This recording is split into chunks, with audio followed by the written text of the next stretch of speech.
Dennis Van tocmai ce a câștigat campionatul în Olanda, iar eu am ajuns la Philips Stadion pentru PSV Feyenoord.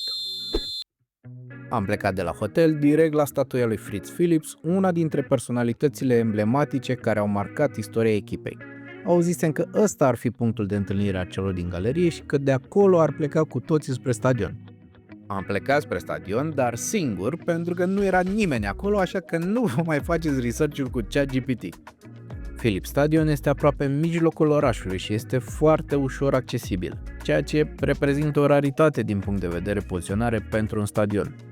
Ultima extindere a capacității a fost făcută în 2002 și a completat un stadion care arată total diferit față de toate colacele de WC construite în ultimii ani.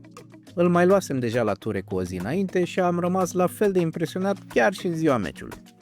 Pe fan nu i-am găsit la statuie, stadionul îl văzusem și ieri, deci îmi rămăsese prea mult timp la dispoziție până la startul partidei.